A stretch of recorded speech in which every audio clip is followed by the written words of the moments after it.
Aujourd'hui, on va parler d'un sujet central. Pas seulement religieux, pas seulement spirituel, mais profondément humain.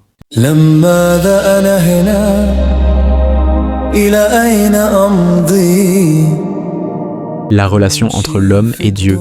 Depuis toujours, l'être humain se pose les mêmes questions. Pourquoi je suis là? À quoi je sers? Qu'est-ce qu'il y a au-delà de moi? Et si la vraie question n'était pas « qu'est-ce que je dois faire ?», mais plutôt « à qui est-ce que je me relie ?» L'homme, entre corps, raison et âme.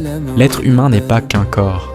Il n'est pas qu'un cerveau, il n'est pas qu'un cœur. Il est trois choses en même temps. Un corps qui ressent, une raison qui analyse, une âme qui cherche. On mange, on travaille, on construit, mais on pense aussi. Et surtout, on doute. Et cette partie-là, l'âme, ne se contente jamais de peu. Tu peux lui donner de l'argent, du plaisir, du pouvoir, du confort. Elle demandera encore, et après. Pourquoi l'être humain cherche toujours plus?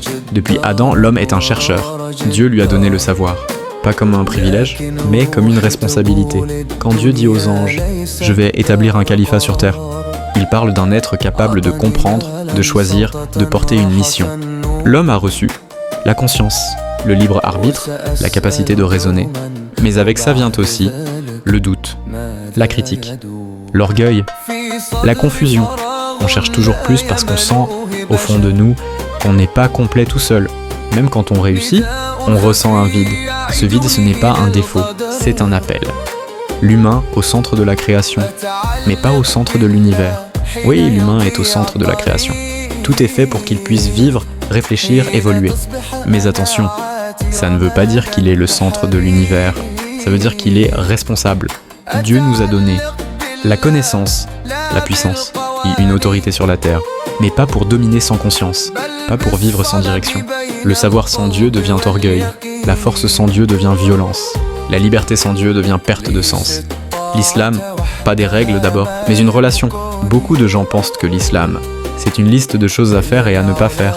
Mais en réalité, l'islam commence par une relation, pas par des règles. Avant la prière, il y a la conscience de Dieu. Avant la loi, il y a le lien. Avant l'obéissance, il y a la reconnaissance. L'islam ne te dit pas seulement « fais ceci ». Il te dit d'abord « relie-toi à celui qui t'a créé ».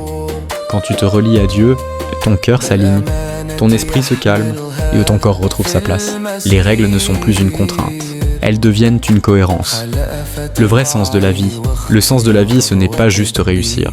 Ce n'est pas juste posséder. Ce n'est pas juste exister.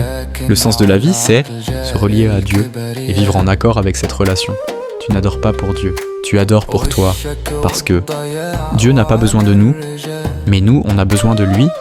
L'islam ne commence pas par des règles, il commence par une relation entre ton cœur et ton Créateur.